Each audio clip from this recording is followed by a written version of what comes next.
Namaskar. Hello and welcome to 𝗣𝗚𝘂𝘁𝑆 channel. I'm your host Sree Iyer. Today I have a very distinguished guest, Vijaya Viswanathan, who he may have graced our channel in the past. I don't remember exactly. I think she has before, but she, as you all know, is the co-author of Snakes in the Ganga, among other books. And I'm going to introduce her and we're going to talk about Agastya Gurukulam. This is the follow-up to the original talk that one original hangout that I had, and we are going to be continuing on that because Vijaya herself has brought up her children in the way that Agastya Gurukulam saw it, and she's also a co-founder of Agastya Gurukulam. So let's welcome our guest of the day, Srimati Vijaya Viswanathan. Vijaya ji, namaskar and welcome to 𝗣𝗚𝘂𝘁𝘆 channel.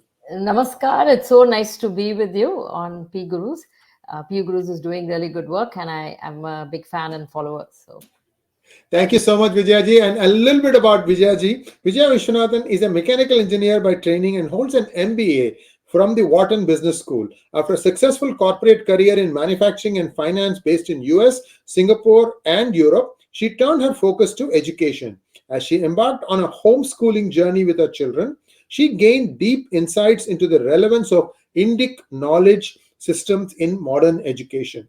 Vijaya co-founded Agastya Gurukulam, the first Sanskrit medium Gurukulam which integrates Indic knowledge systems. She is a student of Vedanta and studied under Swami Dayananda Saraswati. Vijaya co-authored several books with Sri Rajiv Malhotra, Snakes in the Ganga, Varna, Jati, Caste, and The Battle for the IITs, and also serves on the board of Infinity Foundation. Namaskar, and one more time, I'm honored to have you on our channel, Vijaya ji. it's my pleasure and honor. Thank you, Sree. So, Vijay, so let's jump into this. How did it occur to you that you want to homeschool your children? What kind of crosswinds did you get? Your friends, your husband? I mean, what prompted this decision of yours? I'm just blown away. So I should give full credit to Puja Swami Dayananda Saraswati. I was pretty much an agnostic, feminist kind of individual in my 20s, and I met Puja Swamiji in my late 20s, and I had a child in my early 30s, and I realized that as I studied Vedanta, I did not know anything about our civilizational knowledge, where I came from, even the languages. So as I studied Vedanta, I understood that I needed Sanskrit, and so I started studying Sanskritam. And I very quickly realized that I thought I was very successful. I was making a lot of money. I was on Wall Street. I was doing all of this. And yet I was actually a zero inside, which was very hard for me to come to that realization that I had absolutely zero civilizational knowledge, or other than what happens in the household when you're growing up. So I didn't want that to be for my children, that same situation. So with the encouragement of Swami Dayananda Saraswati, he said, in fact, Swamiji says till 7 or 8, don't send your children to school and just keep them around in the house and they learn a lot. So I followed that and I started home educating them. I found a lot of co-ops, non-Indians that homeschool in the US. And then once I pulled the plug from, and they were actually going to very fancy public schools. I mean, the older one, the younger one was just in pre-kindergarten. But my older one was going to a very fancy private school, because that's what everybody told me, that if you get through the school, then you get to great colleges, that this is the pipeline for a great life and all of that. So I followed the group, and then very soon realized that that was not it. So I pulled the plug, and once I pulled the plug, there was no turning back. So I started teaching them. I tried very hard to find Sanskrit teachers for really young children. I couldn't get any. So I said, what the hell, I'll start learning Sanskrit myself. So we both were sahapatis for a very long time, for a few years. And then he, of course, overtook me, because I was stagnant where I was, because the age for learning had gone. A lot of kantastikaranam, things that you commit to memory and concepts, I have to keep referring, whereas he can just remember and go on. So that's how the journey started, and there was no turning back. And I homeschooled them all the way till college. In fact, I took them back to India to have an immersive kind of education. So what did they study? They studied modern subjects, of course, but through online, there are different online courses and things like that where you can do AP exams. But on the Shastric side, they studied They studied Ganita Shastram, for example. This is not Vedic mathematics. This is Ganitam, which is pre-Common Era, right? Pingala, Acharyas, Ganita Shastra, things like that. Now, so if you want to start writing poetry, so, in second grade in the public school, they'll ask a child to compose a haiku poem, and they'll write some rubbish and people stick it on the refrigerator and say my kid wrote this haiku poem, and say great job. But when you start reading what it takes to actually produce a good poem, it's a lot more. So they studied something Alankara Shastra, which is the Shastra for ornamentation, aesthetics.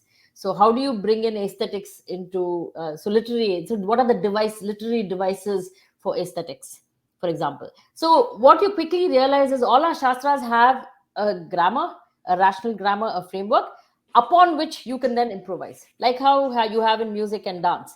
There are these building blocks, which is the grammar of that particular shastra, and it's very hard work to learn the grammar. And then once you have the pieces, then you can, there is space for improvisation and creativity and all of that. You can't just willy-nilly go out and just do some creative thing and call it creative stuff without a strong foundational framework. So any Shastra you take in the Indic knowledge systems, it has a very strict, they've thought through everything.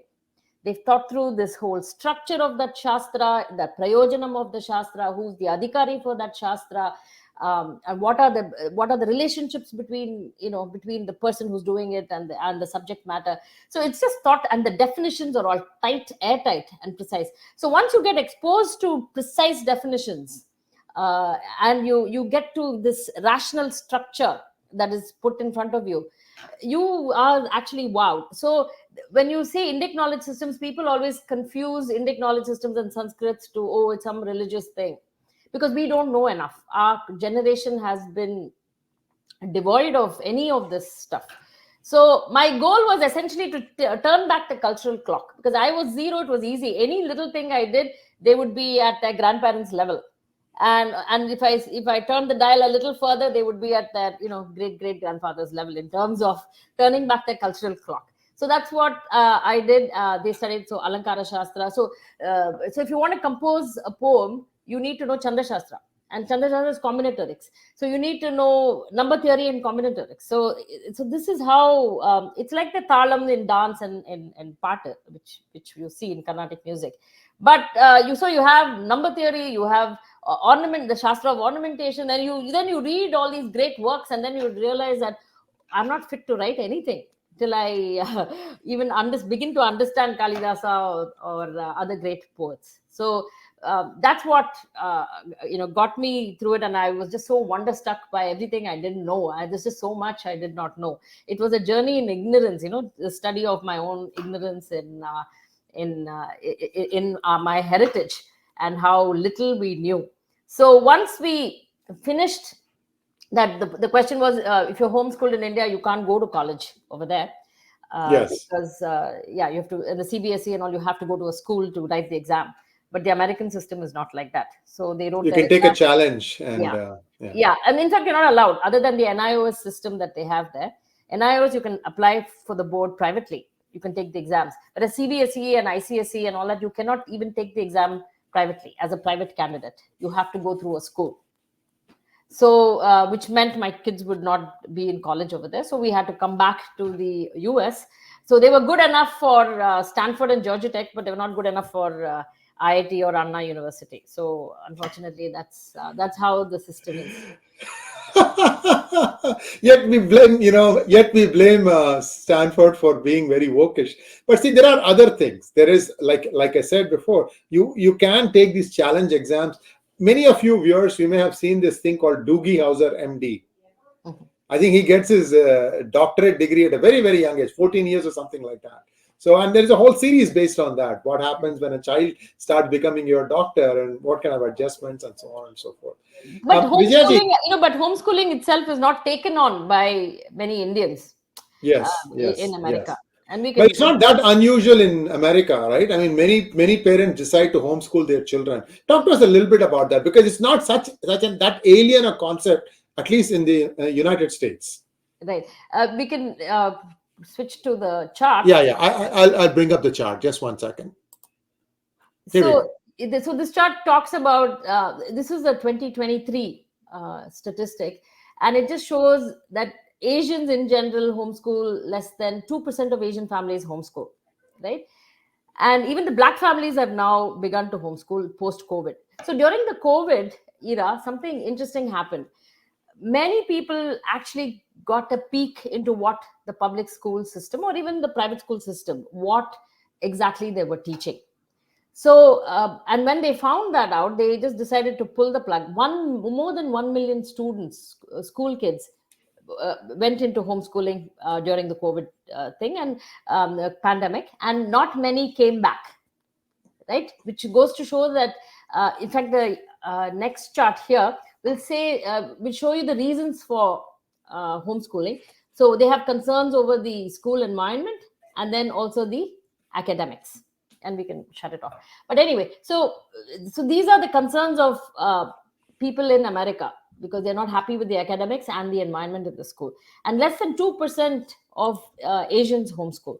And even those are mainly Chinese and Korean kids for religious reasons sometimes.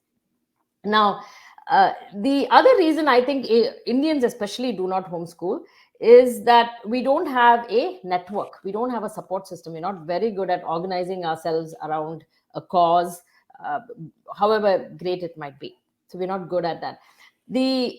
Also, we do not know enough about the education system in the US. So typically what an Indian does is they'll look at the school rating, district rating, and they will buy a house there, however small, however uncomfortable, whatever, because the schools are important. And once you buy a house in a good school district, your job is done. Then you send your kids to school. Now, there are very many, this used to work in the past decade or so, it was okay, but a lot of things have changed. For example, there are two things that are happening. One is what is being taught, and the other is what is not being taught. So there is omission and commission in this whole thing, right? Now, if you talk about what are they teaching them, there is this whole concern about indoctrination. So there is something called social emotional learning in school. The problem with it sounds good, like anything else, it sounds very good. They say this is to ensure that the kid doesn't have anxiety and is mentally well balanced. And even yoga is sometimes part of this, which is a good thing. Now, the problem is that social emotional learning also tracks, so they track a lot of data on your child. So after every question, if they do a problem well, they ask the kid to do a survey. So there's so much data between K and 12 that's collected from your kids, and nobody even asks the parents, can we collect this data? So they collect this data. They have a fantastic map of your emotional status. And that is dangerous, because they know what triggers you, what doesn't trigger you, what makes you happy, what makes you anxious, what makes you sad, all of that. So this is valuable information that is being taken without your permission, right? So of the child. Now, the second thing is there's something called comprehensive sexual education. So in the old days, sex education would be about preventing unwanted pregnancies, about good sexual health, sexually transmitted diseases and how to avoid them, safe sex, things like that. These days, the comprehensive sexual education is about a woke agenda of pushing the trans agenda onto kids. Many kids are told that gender is fluid and you can try out different genders. And little tiny children, in first standard and second standard are told this. And the parents don't know anything about this whole comprehensive sex education and SEL, which is social emotional learning. Social emotional learning also talks about this whole equity and how it talks about compassion and all of that. But beneath all of that is the woke monster of DEI and equity, and how some are privileged and some aren't. So there is a scholar by the name of James Lindsay who gives an example. He says every subject has become part of social emotional learning. For example, you take a math problem where it says little Johnny goes to the amusement park, which is 60 miles away. They've in a car with his parents, and 20 miles they have covered. How much more do they have to go? So the entire discussion is not 60 minus 20, which is 40. It is about little Johnny is going to the amusement park. How many of you have heard about amusement park? So then there are the kids that don't know, and then the kids that they know. So we talk about privilege of the rich and the poor. And then someone says, but the next day the lesson again. So it's called generative themes. So they put out these questions to kids which generate these social justice kind of issues. So the next day, little Johnny has parents and he's going to the amusement park. How many of you have parents? So some say I'm single, I'm from a single home. Some say I have two fathers. Some say I have two mothers. So you talk about LGBTQ things, you talk about feminism. So that's the math lesson. And then the third day, of course, you take the same problem and you say, little Johnny goes in a car to the amusement park. Should we use a car or should we use public transportation? Should we use the bicycle? So that becomes a generative theme of environmentalism. So this is how a math problem becomes a social justice issue. And this is what they're pushing in schools. But then when you see the problem, you think, of course, it's a math problem. But you don't know how it is being taught, what is being asked of the students. And so this is how there is an indoctrination program. Now, in many schools in America, like in Virginia and all these places, you have parents coming to school board meetings talking about pornography being introduced in the school library.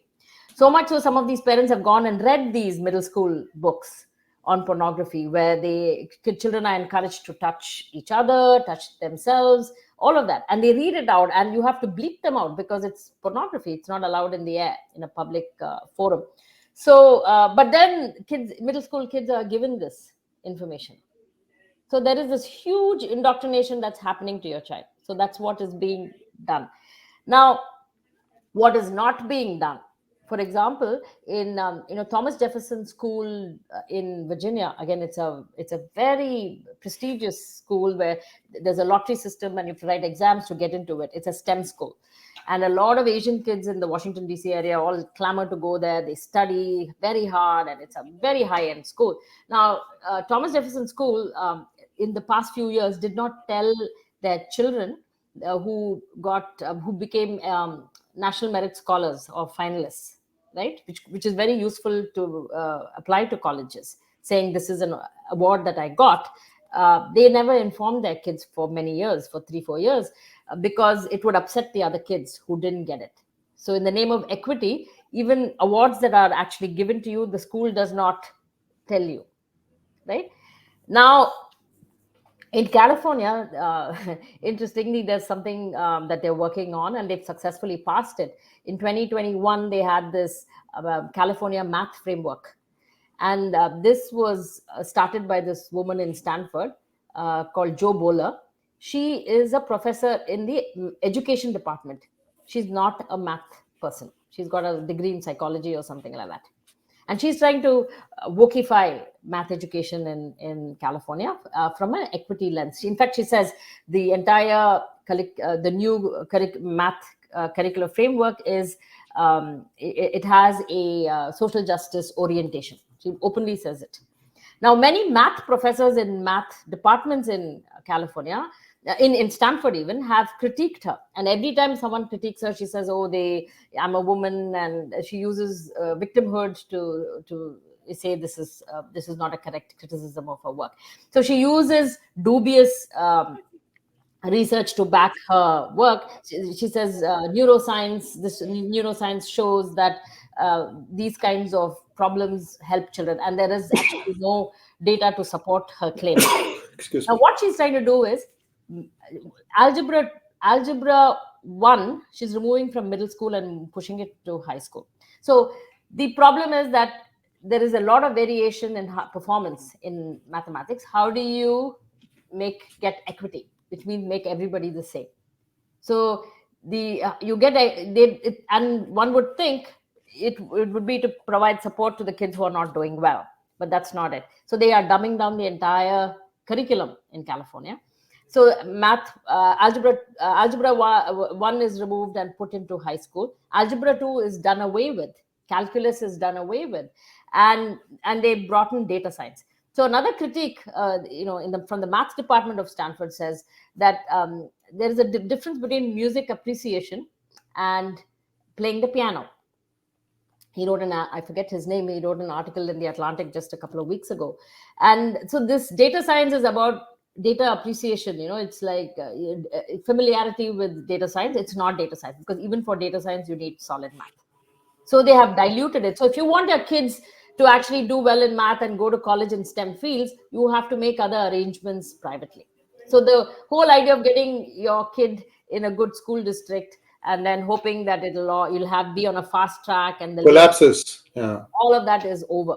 So it's very, very important that Indian parents see these things. One is the indoctrination, which is very dangerous, the trans indoctrination. In fact, California has there's a lawsuit between the California state and the school board, some of the school boards, where the school boards say that we need to inform parents if the little children, 8 and 9-year-olds are socially transitioning in school, but they don't have to tell the parents. So you send your child to school, the child has a different name in school, different pronouns are used in school, they are given different clothing in school, and then they are sent home and the parents don't even know that. So are your parental rights absolute? That's the question. In fact, there is a Harvard professor of law from Harvard who actually wanted to abolish homeschooling altogether, because she said there are some common cultural things that we need to teach in school, and homeschoolers don't do this. And she wants to essentially indoctrinate all children, have the opportunity to indoctrinate all children in these kinds of ideas on anti-racism and things like that. Vijayaji, one question, basic question here is, this country was founded on meritocracy. I mean, if anyone in the world, if you ask them why you came to US, they'll say that it gave me the freedom to grow in the way I wanted. It helped me discover what I was good at and encouraged me to pursue that. How many people do we see at the age of 40, 45 enrolling in a bachelor's program? Because they happen to come to this country, fairly in their middle ages, and they decide to pursue something. Sometimes people have double degrees, one in engineering and one in medicine. I mean, combined, that takes 10 years sometimes. And that everything is encouraged. Now, why is this dumbification of this education program? What do they hope to accomplish? So this is the DEI gone bonkers, right? So there is a big pipeline. So the corporates will not hire students who are not trained in these DEI ideas, and the colleges will not give admission to students who do not have proper social emotional learning and comprehensive sex education from a particular school. So this has affected public schools, private schools, parochial schools, everybody, because the pipeline has to go. If you're a private school, you have to send your children to all these prestigious universities. Otherwise, your reputation, nobody will come to your school. It's almost like a feeder system, right? So everybody has to do it. Now, who is behind all of this? So in the Snakes in the Ganga, we talk about, World Economic Forum, we talk about BlackRock, State Street, Vanguard, who are pushing the woke agenda. So, and even people like Vivek Ramaswamy talk about this partnership between the government and the corporates, where some of the woke agenda is pushed through private channels, what government can't do, in a public forum. So this is a huge machinery that is pushing this agenda, and it's permeated everywhere. So what we can do right now is to look at how we save our children.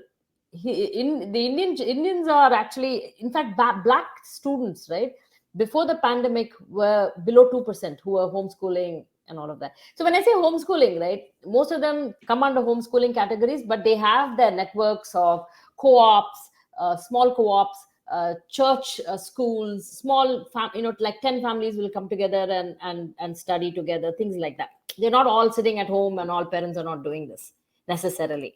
So only for the Indian kids, we don't have any sort of this system. So when I ended up, putting my kids in college, a lot of parents, Indian parents, said, how do we do it? And that's why we started Agastya Gurukulam. So I'm very fortunate, to be surrounded all the time in my life, very smart people, be it Rajiv Malhotra, be it Archana, who was on your show. So Dr. Archana is, she seems very simple, but she publishes both in Ayurveda journals as well as Western medical journals. She's, a person from JIPMA herself. Then we have Sri Balaji, whom you may have met. He runs a big company, and he is a scholar of Sanskrit, Tamil, and a student of history. So in fact, he was telling me that a couple of days ago about Subramanya Bharati, and he was talking about an essay that he wrote, 𝗤𝙭𝙤 it's called, where, Bharatiya says that what you learn in the so-called, this is in the 1900s, right, 1920s at that time.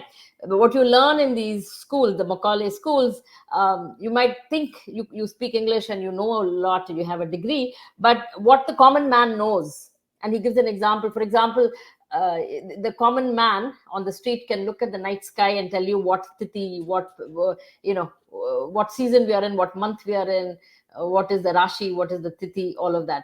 Whereas even people who study Jyotisha Shastra or anything can't apply what they learn and look at the night sky and say that. So that's kind of the knowledge that we have lost.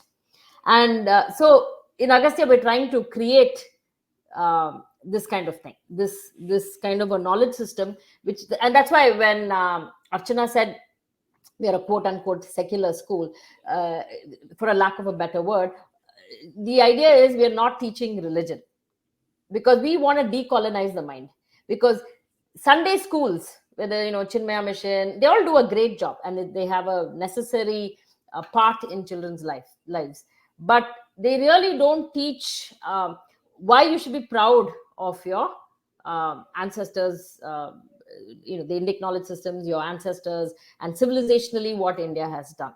And only when you understand, we can do that. And I can give an example, Sree, of how you can decolonize a 5-year-old's mind. Yeah. And I can do it, in 5-10 minutes, and I have 2 charts prepared for that. But I can just show so that parents understand. The problem is we as parents do not know what Indic knowledge systems entail. So we are like, oh, it's Sanskrit, but Sanskrit is not relevant today. We talk in those terms, but we truly do not understand what does it entail. And I can tell you how we can decolonize within 3-4 months, right?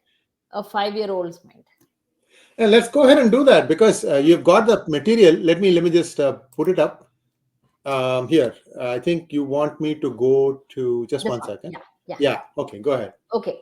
So we are teaching this is a very familiar 𝗤𝗏𝗏, the Varnamala that all of us learn in many languages. Hindi also has it. This is a Sanskritam one. So you have the swara, which is 𝗤𝗏𝗏 all the way till ammaha, and then you have the vyanjanani, which are the consonants. So we have the vowels and the consonants, and then we have 𝗑𝗑 𝗑𝗑 𝗑𝗑. Let's take the first row. Yeah, 𝗑𝗑 𝗑𝗑 𝗑𝗑. So this is called the 𝗑 varga, and which is 𝗑𝗑 𝗑𝗑 𝗑𝗑. So there is a sutra right there which says akuha visarjaniyanam kantaha, which basically says a, 𝗑𝗑 𝗑𝗑 𝗑𝗑, and the visarga and the h. So ku means ku is an encryption for the 𝗑 varga. Chu is an encryption for the ch varga. Tu is an encryption for the t varga. So if I say tu, you should know that it's ta da da da na. Yeah. So we are teaching these kinds of ideas to like zipping, the ideas of algorithms to zip, or codes to zip, codifying language so that a lot more can be fed into the mind quickly, right? So the child learns akuha visarjaniyanam kantaha. So we're talking about sthana. So every letter in the Sanskrit alphabet has a particular sthana where the sound is produced, and a particular prayatna, the effort that it requires. So let's just keep it simple and talk about the sthana. So it says the akara, the ku, that is 𝗑𝗑 𝗑𝗑 𝗑𝗑, the sound h, and visarga, which is when you say rama h, that, right? The sthana is the kantha. So, and you can see 𝗑𝗑 𝗑𝗑. Yeah. Then you go to the talu, ichu yashanam tal. So it's a it's all talu. It's a palatal. So So the longest time, many of us who've learned Hindi have never understood the difference between kakagaganga and cha. You just say they all sound the same. But if you understand where the sthana is, you will know kakagaganga is coming from the throat. Cha is coming from your palate. Right? And so itu yeshanam tal. So this is this kind of teaching, right, on the alphabets. So it is. So then you go to tata dada na, which is murda, where your tongue is touching the roof of the mouth. Then you go to tata dada na, which is danta. They call the dentals. Yeah, they touch the teeth. And then pa the oshta, the labials, right? So from the kanta to the lips, based on the sthana, and that's the arrangement. It's very, very scientific. And then there are these little sutras which tell you what is the sthana, so that you can quickly, and not only that you can quickly remember, but also it is encrypted where the ka varga kakagaganga is symbolized with ku. The notation is ku. Cha is chu. So again, there is one more level of complexity. Now we go to the next slide, right? So this one was called Varnamala. Matruka Pata. Matruka Pata. Okay. Then we come to the Maheshwara. So the same alphabets are rearranged, right? In this Maheshwara Sutra. These are called Maheshwara Sutrani because Maheshwara himself gave these sutras to Panini. And so this is 𝚑. So the letters at the end of each of these lines, right? They're just indicatory. They're called ith letters and they're indicatory. So you don't take them seriously. They just indicate a certain point. Like in computer programming, you have some things that just do the indicate. They indicate and then they buzz off, right? And they vanish. So we have 𝚑, 𝚤, 𝚑, 𝚑. They're usually just there so you can pronounce it, but they actually don't play any other role. So these are the same varna, but are rearranged in a different way. Now, on the side here, when you look, right, it says 𝚑, 𝚤, 𝚑, right? So when I take the first and I go to the ch, and I say ach means all the vowels. So I'm taking the entire set from to ch. Do you understand what I'm saying? Yeah. And I call it ach. And when I tell you, Sree, give me the ach, you'll know it is 𝚑, 𝚤, 𝚑. So it's all the vowels, right? And of course, the things in brown all vanish. So they don't mean anything. And not only that, when I say it is an indicator for and so hasva, dirgha, and pluta. So when I say ach, I'm talking about e, u. So all of that, three forms of that, hasva, dirgha, pluta, and all of that till au. So there's just so much encryption, right? So your child at this very young age learns to encrypt, learns to, it's like, zipping algorithms, right? You unzip and then when I say ach, right? Then I'm telling you it's e, u, so all the way to o, like that, right? So many, it just unzips and a whole plethora of things, vowels come out.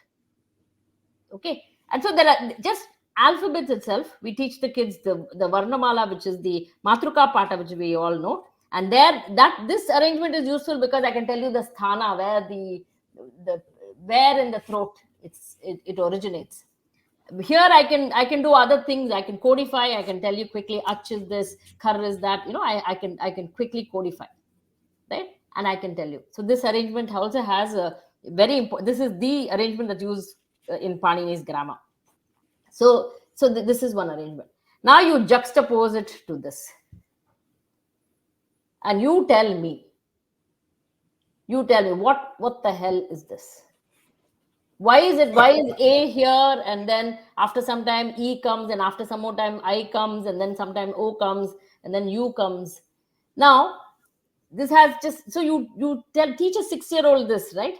That it comes, the sthanas from inside to the outside, and then I can codify it, I can encrypt it, I can unzip it, I can zip it back, I can do all of this. And then I have hasva, dirgha, pluta, and I know the sthana and prayatna. This is the foundation for a future speech therapist who's coming up with, because if you know exactly where a sound originates and what is the sthana, what is the effort in the vocal cords, then you can come up with innovative solutions to speech therapy if you know this. So you don't tell me it's not relevant. We just haven't found the relevance. It's like yoga, which goes to the West and then they bring out the relevance and then we buy it back. We haven't studied our own knowledge system. So this is what Archana meant by saying we are not teaching religion, we're teaching shastras, which are secular. Now this ABCDE has like no head, no tail. It's not phonetic. And the fact that it's not phonetic makes it structurally so poor. It's a shame, right? But all modern languages are like that, right? Very poor in structure. And guess what the Desi parents do? They go out and send their children to do the spelling bee and are very proud that they can, on a poorly structured language with so many problems in its phonetics and basic structure. We embellish those problems and we go to the scripts spelling bee and we say our child came first. Spelling bee champ. Yeah, because the structure is so poor. So we take these poor structures and then try and say how poor it is and learn all these words. And then, by heart them, use the mind to by heart this well. And then very proud every year the Indian is, the fact that we are so stupid to be doing the spelling bee, we don't even realize that. We're just proud that, and I mean, we left the Varnamala like that. And, we have two ways of representing the Varnamala. So can you imagine a 6-year-old? So I don't so in my kids, so when people say, oh, how do they, how do they, are they confident? How come they are so, they wear a veshti and go to Stanford, whatever it is, right? Because for them, I don't have to make a case.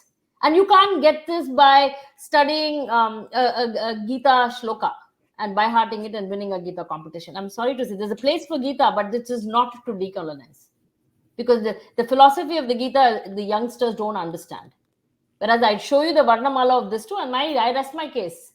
I walk away. I'm not going to say your forefathers were great. We are a great civilization. You should come to the temple. You should wear clothes. You should wear bindi. I don't have to say anything. I just rest my case. I juxtapose in style and I walk away. Similarly, Chanda Shastra. You study the Chanda Shastra and then you look at English prosody. The meters that they have, iambic. It's on what word is emphasis, and it's very accent dependent, right? So the way they go by stressed and unstressed, and what syllable is stressed is very accent dependent. So it's an emphasis, right? The e is not stressed, but empha is stressed. Whereas an Indian would say a emphasis. So then what a becomes stressed now? There's no structure. So I, again, teach Chanda Shastra and I teach Western prosody. I walk away. Knowledge shines, Sree. Knowledge shines. You put young children understand these things. So that is how you decolonize the mind. Not endlessly saying we are great, our forefathers are great, Indian things are great, our Indian food is great, our gods are great. And the kids will say, yeah, after a while they just roll their eyes and they do their thing. So one question that will still linger in people's minds when they are still considering actively, let's say that they are sold on the concept of Agastya Gurukulam. One of the things that they will ask us is, listen, they have been homeschooled. Now, when they have to join college, like for example, Stanford or some undergraduate school, how do they socially integrate with the society? Okay. This is just not with Agastya, all homeschool. So homeschool kids, yes, it's common for all homeschools. Yeah. In fact, if you ask homeschoolers, they will typically tell you that this is not even an issue. So I would also tell you, and I promise that this is not even an issue. Of the 100 issues I have had, socializing is not even an issue. Kids will be extrovert. The kids that are extroverts will always be extroverts. You put them in the middle of the ocean, they'll be talking to the sea creatures. And the kids that are introverts will be introverts. Having said that, when you're homeschooling, it doesn't mean you don't meet anyone. So in Agastya, we have an online class. It's unfortunate, we don't want that much screen time, but given the situation of teachers and kids everywhere, we can't have a campus everywhere. So, but we want to, and we encourage people to come and talk to us if you're interested in starting something in your local area. But the whole idea of these kinds of, we have camps, regular camps. In fact, in December we have a camp where we are going to trace the geography of the Ramayana all the way from Ayodhya till Sri Lanka. So so we will learn shlokas from the Ramayana. We will learn things that are associated with the flora and fauna of different places, things like that, and then go on this trip. So there are opportunities to meet, for the kids to meet. And of course, in class, it's a setting where you have the different kids. They try and parents in different cities also try and meet up. So homeschoolers in general will find peers, friends in their neighborhood to meet up. So we all, the other question that people also says, oh, you're isolating your kids so much, right, that they won't know the real world. Right? Why do you? Because you're in this bubble of like-minded people, and how will they interact with the outside world once they're out of the bubble? And to that, I would say that we all go to a particular school district also for the same reason, right? We want to be in a school district where parents take education seriously. And parents who take education seriously are also parents who are themselves educated and have pretty much white-collar jobs. So that's what we do. We want to protect children so that they are in this bubble. So it is a sort of grow up with the right values, right? So in the right school district, right? So I would ask the parents, why don't you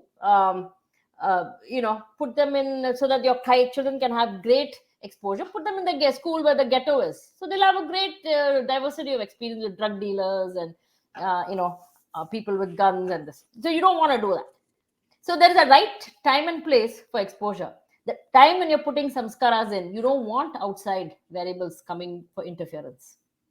So after 18, when you've installed your samskaras in, then they're confident people. They know where they came from. They know who their forefathers are. They have a solid sense of identity. The whole indoctrination in the school with even gender, that gender is the last thread of identity that holds this society together, the Western society together. Everything else, they are okay. I mean, it's a melting pot. Whereas gender is the only thing that is saying, okay, I'm male and I'm female, and you sort of know it deep inside. And even that, they are trying to break. So once you break that sense of core identity of who you are, right, then you can manipulate. You can easily manipulate that person. Yeah, you can control, manipulate. And with SEL and the data they're collecting, you're a basket case. So our Indian children in the next generation is total basket cases, because we as parents, I'm sorry to say, don't do anything about it. We're constantly virtue signaling our way through everything. Oh, but we believe in this, and it's no. These things, Sree, are coming to bite you. I have many parents who suddenly say, from nowhere my child has become trans. What happened? And we are very compassionate. We Hindus are compassionate about people with different sexual orientation, or transgender, and all of that. We've always had them in our system, and we've never sort of made anything out of it. We've never persecuted them. We've given them a role, in fact. Kutandavar and all these things. We've given them a role. Mohini, the transgender is considered Mohini, Vishnu himself, right? And so we have no problems with that. But when a society deliberately, socially engineers an entire generation to become trans, there's something seriously wrong with that. So that is what Indian parents are facing. They have no idea what they are doing in schools. In fact, if I'm an Indian parent, raising two small children, the first thing I would do, I don't mind not having education also. I'll just pull them out of the school, because that's how seriously bad this is. You don't even know what your children are learning in school. Thank you so much, Vijaya-ji. And viewers, I want you to reflect upon what Vijaya-ji has shared. I mean, here is somebody who is essentially practicing what she has she's preaching what she has herself practiced and found it to be very effective. So it's not like something like Agastya Gurukulam is a pie in the sky, a utopian dream or something like that. It is essentially being tried out. And this is a work in progress, perhaps in some sectors. But at the same time, Agastya Gurukulam gives you that grounding, takes you back to the time when, we knew very easily how to do things. I mean, I can also tell you one other thing, Vijayaji. As you go to some very competitive schools, some kids have a photographic memory. They just read it once and they know it. They don't have to go back and read it. How does one explain something like this? And I feel that it has all something to do with some of these genes. That's maybe it is coming through your genes and you have this gift that you can just read it and then you don't have to go back and read it again. In fact, to that point, Sree, my younger one, he finished his undergrad and then spent a year in a Gurukulam to learn Vyakaranam. And he was telling, he's coming up with, there's a lot of Kantasthikaranam by hearting to do with sutras. So he was figuring out how can he employ a good way to efficiently commit to memory. And so he'd come, and then he said after 2-3 weeks he'd come up with some system before night and in the dawn and all of that. And he told me that it's almost as if a part of my brain has just opened up. I can just do this so quickly. Yeah. Which I could not do earlier. So I think this, so some part of the mind just opens up. In fact, Archana is also doing some research on these kinds of things.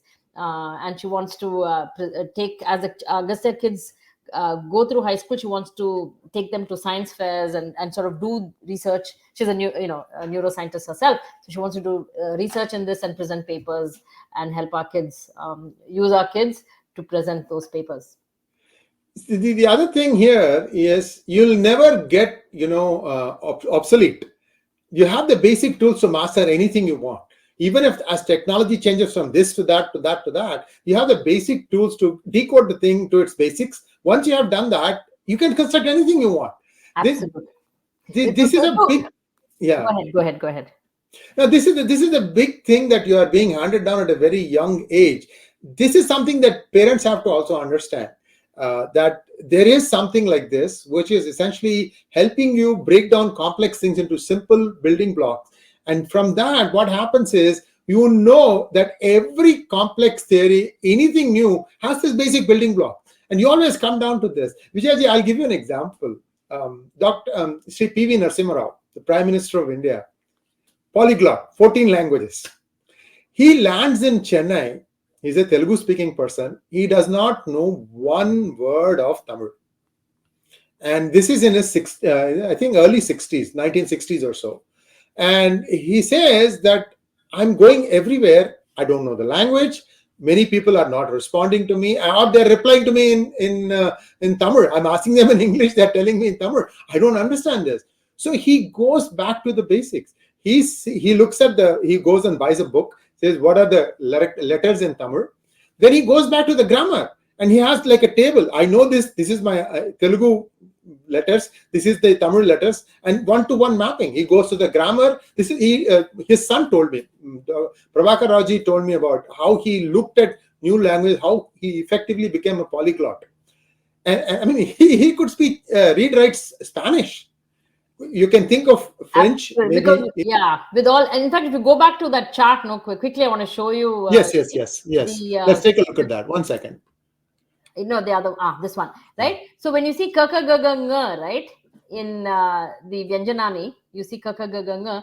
Tamil is nothing but it has the first k and then it has the ng. So k, ng, ch, ny, t, na, that's what is Tamil. Yes. The k varga, as in the k is a proxy for k, g, g. Right. So, and based on the context you do that. So if you understand this, that the sthana from where it comes, and then the map, the Varnamala map, even Tamil is essentially the same thing. You should be on some of these debates where they argue that Tamil is a unique language. You will demolish them in a few seconds. So this is essentially the thing. And the other thing I wanted to tell you was my older one. We've never had television in the house and still don't. And so there's no exposure to Bollywood. So he went to Chhattisgarh, zero knowledge of Hindi, but he knew Sanskrit. And within 3 months, he was cracking jokes in Hindi, right? And both of them they've never programmed anything till high school, till college. They've never had a phone. They've never used programming language Java, none of that. My older one did computer science in college, no problem, because they didn't know the syntax and things like that, but the logic they could, right? So this is the thing. So if you might know Java programming, but if you don't know logic, that's where you get stuck. You'll just be a tech coolie. Whereas if you can come up with algorithms and think logically, then the actual programming, ChatGPT can help you. So true, so true. Thank you so much, Vijaya. I think it's been an amazing learning experience for me. And viewers, please put in your comments. I want some of you to get serious with this, because Vijaya is investing a lot of her time in trying to get Agastya Gurukulam to the next level. And you should also watch Archana Purushottamji's interview with me on Agastya Gurukulam. I'll put the link to that in the description section, so you know that there is this thing that precedes this. And we invite kids to come and online and see what the classes are for a week, and to see how the classes go. We invite one and all to come, and we can register with us for a week, and we can let your kids into the class and see what it is. Because this is a non-profit, we are not doing it for anything else. We want Indians to come together as a community, teach our children civilization knowledge, because otherwise this is the only way to decolonize. Otherwise other people have access to your children's mind space, and that's where all the problem starts. So we want you to be deeply rooted, and the only way you are deeply rooted is by the knowledge that you get from Indic Knowledge Systems. Thank you so much. Namaskar. Namaste. Thank you so much, Sree.